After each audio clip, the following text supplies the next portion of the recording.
Nripendra classes of life science में आपका स्वागत है। हमारे चैनल को सब्सक्राइब कर लीजिए और नियमित रूप से अच्छी अच्छी जानकारियां स्वास्थ्य के बारे में प्राप्त करते रहिए। आजकल एक शब्द जो है वो बहुत सुनाई पड़ता है कि प्लेटलेट का लेवल घट गया या प्लेटलेट जो है वो कम हो गया। आम आदमी भी इसके बारे में अब जानता है कि किसी को यदि डेंगू हो गया है तो उसका प्लेटलेट कम हो जाना मतलब कि वो खतरनाक स्थिति हो जाती है। तो आज हम जानेंगे कि प्लेटलेट होता क्या है और इसके कम होने से हमारे स्वास्थ्य पर क्या प्रभाव पड़ सकता है और क्या केवल ये डेंगू में ही कम होता है। तो प्लेटलेट जो है ये ब्लड सेल्स है, छोटी ब्लड सेल है, स्मॉल ब्लड सेल है और इसका मुख्य काम है ब्लड क्लॉटिंग यानी खून का जमना। खून के जमने में ये सहायता करता है जिससे खून का बहना बंद हो जाता है। तो इसको एक तरह से हम कह सकते हैं कि ये एक नेचुरल बैंडेज की तरह काम करता है। यानी प्लेटलेट जो नाम दिया गया है कि ये प्लेट लाइक स्मॉल सेल्स होती हैं ब्लड की और ये बोन मैरो में बनती हैं। बोन मैरो जो हमारी बोन के बीच में जो है स्पंज लाइक टिश्यूज होते हैं और जितनी भी ब्लड सेल्स हैं, आरबीसी है, रेड ब्लड सेल्स है, डब्ल्यूबीसी, वाइट ब्लड सेल्स या प्लेटलेट, ये तमाम तरह की सेल्स जो है वहीं पर बनती हैं।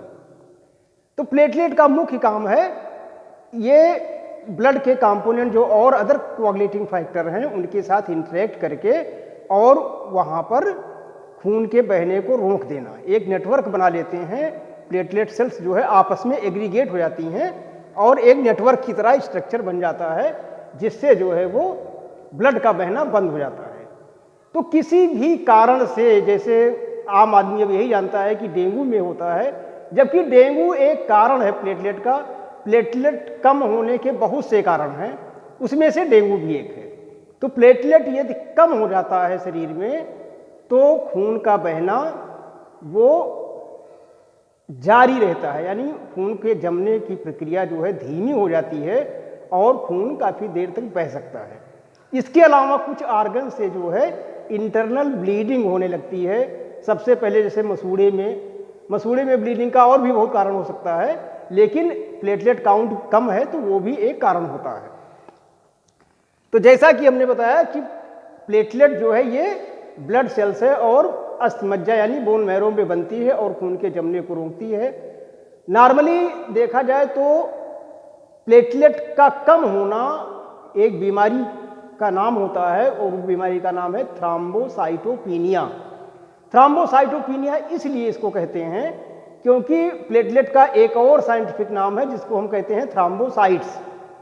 तो थ्रोम्बोसाइट्स और प्लेटलेट ये दोनों एक ही सेल के स्ट्रक्चर को दिखाते हैं, यानी एक ही सेल है, दोनों का नाम अलग अलग कर दिया गया है। प्लेटलेट जो है ये कॉमन बोलचाल का शब्द है और चूंकि प्लेट इसका स्ट्रक्चर जो होता है वो प्लेट की तरह होता है और उसमें बाद में फिलामेंट्स निकलते हैं जो कि ब्लड कंपोनेंट के साथ इंटरेक्ट करके और खून को जमा देते हैं, यानी उसको क्लॉटिंग में हेल्प कर देते हैं।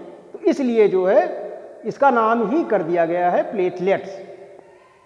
तो ये सेल्स जो है कलरलेस होती हैं, स्मॉल होती हैं, नॉन न्यूक्लियस, इसमें न्यूक्लियस नहीं होता है और ये ब्लड में पाई जाती हैं। खासकर केवल ह्यूमन के ब्लड में, यदि देखा जाए वर्टिब्रेट्स में, तो वर्टिब्रेट्स में जो है जैसे बर्ड्स हैं या और कुछ जानवर हैं उनमें ये मोनोन्यूक्लियर सेल की तरह होती हैं, लेकिन मैमल्स में ये एज ए ब्लड कंपोनेंट पाई जाती हैं और ब्लड के साथ ही ये रन करती हैं। जब कहीं पर इंजरी होगी तो उस साइट पर ये पहुंच करके कुछ इन्फ्लेमेटरी सब्सटेंस सिक्रीट करेंगी और उसके बाद ये एक्टिवेट होकर के एग्रीगेट होंगी और ब्लड के क्वालिटी फैक्टर से ये रिएक्ट करके और वहाँ पर ब्लड को बहने से रोक देंगी, यानी ब्लड क्लॉट वहाँ पर हो जाएगा। तो जैसा हमने बताया कि इसके कम होने से जो है तमाम कॉम्प्लिकेशंस डेवलप होते हैं। जैसे सेवियर थ्रोम्बोसाइटोपिनिया है तो उसमें जो है प्लेटलेट काउंट काफ़ी कम हो जाता है और काफ़ी कम हो जाने से जो है इंटरनल ब्लीडिंग ब्रेन में हो जाती है। ब्रेन में यदि होगी तो ये लाइफ थ्रेटनिंग हो जाता है। नॉर्मल रेंज इसका जो होता है वो है 1.5 लाख से 4.5 लाख सेल्स पर माइक्रोलीटर। ये इसका नॉर्मल रेंज है। यदि इससे कम होता है तो उसमें भी कई कंडीशन होती है।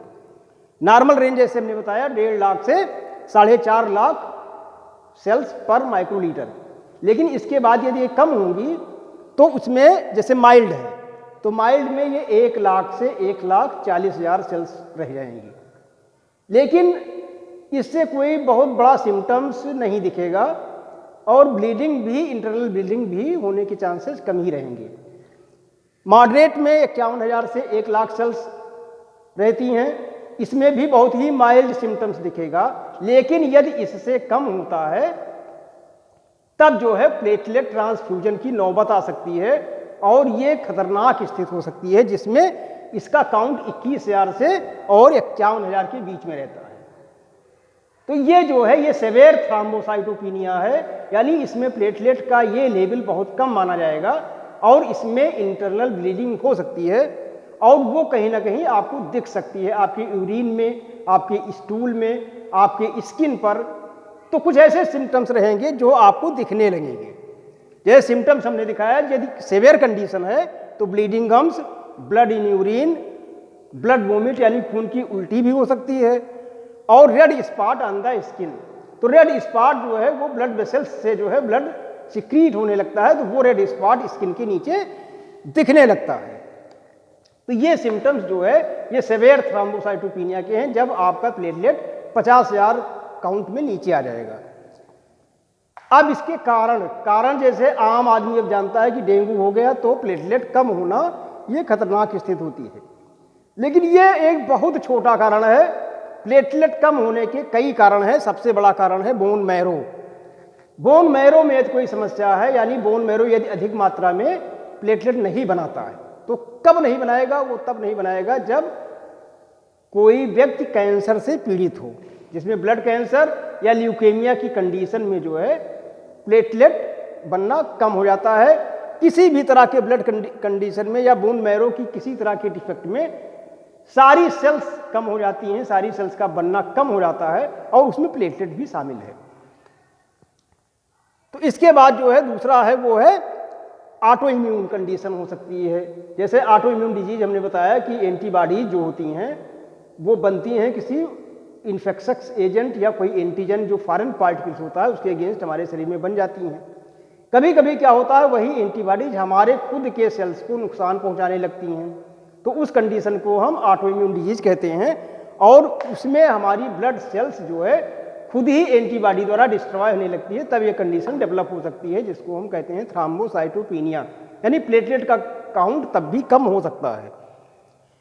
ट्रैप्ड बाय स्प्लीन, स्प्लीन जो है ये जो है खासकर कुछ इसको सेल्स को जो है ये ट्रैप किया रहता है। करीब 25% सेल्स जो है वो ट्रैप हो जाती हैं स्प्लीन द्वारा, जिससे उनका ब्लड में लेवल कम हो जाता है। ऑटो इम्यून डिजीज, जैसा कि हमने अभी बताया कि ऑटो इम्यून डिजीज जो है जब हमारी ब्लड सेल्स हमारे खुद के एंटीबॉडीज से डिस्ट्रॉय होने लगती है, यानी जिसको हम ऑटो एंटीबॉडीज कहते हैं। और ये कंडीशन तब होती है जब कुछ ऑटो इम्यून डिजीज हम में डेवलप होती हैं, जैसे एसएलई, सीरम ल्यूपस इरिथ्रोमैटोसस या रूमेटॉइड आर्थराइटिस। इसमें जो एंटीबॉडीज, ऑटो एंटीबॉडीज बनती हैं वो हमारी खुद की सेल्स को नुकसान पहुंचाती हैं, जिससे प्लेटलेट का लेवल कम हो जाता है। तो इस तरह के उस कंडीशन को हम कहते हैं इम्यूनो थ्रोम्बोसाइटोपिनिया, यानी ऑटो इम्यून थ्रोम्बोसाइटोपिनिया, यानी ऑटो इम्यून डिजीज की वजह से जो प्लेटलेट लेवल कम होगा। तो इसमें एसएलई और रूमेटॉइड आर्थराइटिस ये दो ऑटो इम्यून डिजीज हैं जिसमें प्लेटलेट का लेवल कम हो जाता है। ब्लड कैंसर, जैसा कि हमने पहले भी बताया, ल्यूकेमिया, लिम्फोमा डैमेज, जिसमें बोन मैरो डैमेज हो जाती है। तो चूंकि बोन मैरो जो है मेन सेंटर है फॉर द सिंथेसिस या for the generation of the blood cells, तो उसमें प्लेटलेट भी है तो उसका लेवल कम हो जाएगा। Chemotherapy and radiation therapy, chemotherapy खासकर कैंसर के ट्रीटमेंट के लिए जो कीमोथेरेपी है तो उसका सबसे स्ट्रांग साइड इफेक्ट है जिसमें प्लेटलेट का लेवल कम हो जाता है। तो ये एक साइड इफेक्ट है कैंसर थेरेपी या कीमोथेरेपी ऑफ द कैंसर, और जिसमें रेडिएशन थेरेपी भी इंक्लूड है जो कि ब्लड सेल्स को डैमेज कर देती है, लेकिन ये ट्रांजिएंट है या ट्रीटमेंट बंद होता है तो उसके बाद वो लेवल कवर हो जाता है। दूसरा टीपीपी, थ्रोम्बोसाइटोपेनिक, ये वो होता है प्यूरासिस जिसमें रेड ब्लड स्पॉट बनते हैं, स्किन में जो है स्पॉट हो जाता है। तो वही चीज़ है कि यदि ब्लड क्लॉट बनेगा तो ये किसी यदि वेन्स में ब्लड क्लॉट बन जाएगा तो ये उसकी रनिंग को यानी उसकी सप्लाई को बाधित करेगा। तो जैसे किसी साइट पर इंजरी होती है तो प्लेटलेट जो है वो बहुत स्लो तरीके से पहुंचेंगे क्योंकि उसके वेन्स में क्लॉट रहेगा, तो उनके रनिंग टाइम में फर्क पड़ता है, जिसकी वजह से ये दिक्कत आ सकती है। इन्फेक्शन जैसा अब इसमें आएगा, डेंगू है या चिकन पॉक्स है या कुछ बैक्टीरियल इन्फेक्शन है, खासकर most of the viral infection में प्लेटलेट काउंट डाउन होता है, कम हो जाता है। नॉर्मल वायरल फीवर है तो भी, और डेंगू है, चिकनगुनिया है या इस तरह के जितने भी वायरल डिजीज हैं इसमें प्लेटलेट का काउंट कम हो जाता है। केवल डेंगू ही इसके लिए रिस्पॉन्सिबल नहीं है, डेंगू में ज़्यादा ऑब्जर्व किया जाता है कि ज़्यादा तेज़ी से घटता है, लेकिन जितने भी इन्फेक्शन हैं तो इन्फेक्शन में प्लेटलेट काउंट घटता है। एल्कोहल यूज, जो लोग बहुत ज़्यादा ड्रिंक करते हैं तो उसमें भी प्लेटलेट का प्रोडक्शन बहुत स्लो रेट से होता है, जिसकी वजह से प्लेटलेट जो है नॉर्मल लेवल से नीचे ही बना रहता है। कुछ टॉक्सिक केमिकल्स हैं जैसे आर्सेनिक है, बेंजीन है या पेस्टिसाइड्स है, ये भी एक इफेक्ट करते हैं in the production of the platelet. Platelet का काउंट इसमें भी डाउन हो जाता है। मेडिकेशंस जिसमें एंटीबायोटिक्स है, एंटीबायोटिक्स जैसे बैक्टीरियल इन्फेक्शन को रोकने के लिए दिया जाता है, तो इसमें भी इसके साइड इफेक्ट के तौर पर जो है थ्रोम्बोसाइटोपेनिया या प्लेटलेट का काउंट कम हो सकता है। तो ये एक नॉर्मल फिनोमेना है, जब हम दवा बंद करेंगे उसका कोर्स पूरा होगा तो वापस जो है प्लेटलेट का काउंट नॉर्मल हो जाएगा। हिपेरिन एक केमिकल है जो ब्लड को थिन करता है यानी ब्लड को पतला करता है, इससे भी जो है प्लेटलेट काउंट या थ्रोम्बोसाइटोपेनिक कंडीशन डेवलप हो सकती है। तो ये थ्रोम्बोसाइटोपेनिया हम कैसे डायग्नोज करेंगे यानी कैसे पता चलेगा, तो इसके कई कारण हैं कि किस वजह से जो है थ्रोम्बोसाइटोपेनिक कंडीशन डेवलप हुई है, यानी किस तरह से क्यों ये कंडीशन डेवलप हुई। तो इसके लिए है कंप्लीट ब्लड काउंट, यानी जितनी भी ब्लड सेल्स हम काउंट करेंगे तो उस काउंटिंग में यदि नॉर्मल लेवल जैसा कि हमने बताया कि माइल्ड, मॉडरेट और सेवियर, इस कंडीशन से हम देख लेंगे कि क्या कंडीशन या क्या हेल्थ कॉम्प्लिकेशन आने वाले समय में हो सकती है। Blood clot test, blood clotting के टाइम को हम देखते हैं इसमें कि ब्लड कितनी टाइम में जो है क्लॉट होता है यानी पार्शियल क्लॉटिंग टाइम, तो इस टेस्ट से जो है हम इसको देख सकते हैं।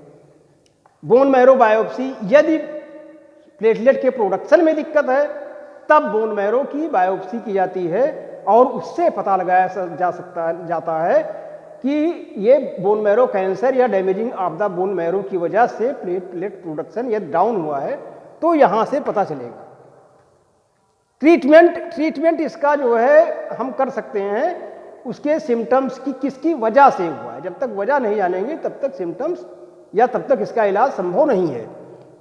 जनरली स्टेरॉयड दिया जाता है, स्टेरॉयड चूंकि एंटी इन्फ्लेमेटरी एजेंट की तरह काम करता है और जनरली माना जाता है कि जो प्लेटलेट्स होती हैं जब इंजरी साइट पर पहुंचेंगी तो इंटरेक्शन करेंगी, कुछ साइटोकाइन सिक्रीट करेंगी जिससे इन्फ्लेमेटरी रिएक्शन डेवलप होगी। तो एंटी इन्फ्लेमेटरी ड्रग्स स्टेरॉयड देने से जो है कुछ हद तक इस पर कामयाबी मिलती है।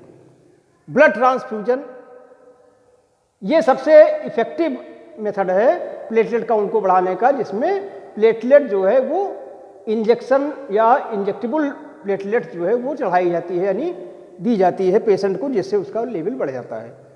स्प्लेनोटोमी जैसे हमने बताया कि 25 से 30% ट्रैप हो जाती है प्लेटलेट्स इन द स्प्लीन, तो स्प्लीन को हटा करके या रिमूवल ऑफ द स्प्लीन से जो है इसके लेवल को बढ़ा सकते हैं। इसके अलावा आयुर्वेदिक में कुछ है केमिकल जिसमें जो माना जाता है कि ये प्लेटलेट लेवल बढ़ाता है, और क्योंकि प्लेटलेट 10 की power 10 cells per day synthesize हो सकती है यदि कोई कंडीशन नहीं है, तो इसकी सिंथेसिस बहुत तेजी से होती है। पपीता इसमें ज़्यादा इफेक्टिव माना जाता है कि ये प्लेटलेट काउंट बढ़ाता है। तो इस तरह से जो है केवल डेंगू या इस तरह की गलतफहमी में नहीं रहना चाहिए कि प्लेटलेट काउंट केवल डेंगू में घटता है। जितने कारण हमने बताए इसमें सब में जो है प्लेटलेट का काउंट या थ्रोम्बोसाइटोपेनिक कंडीशन डेवलप हो सकती है।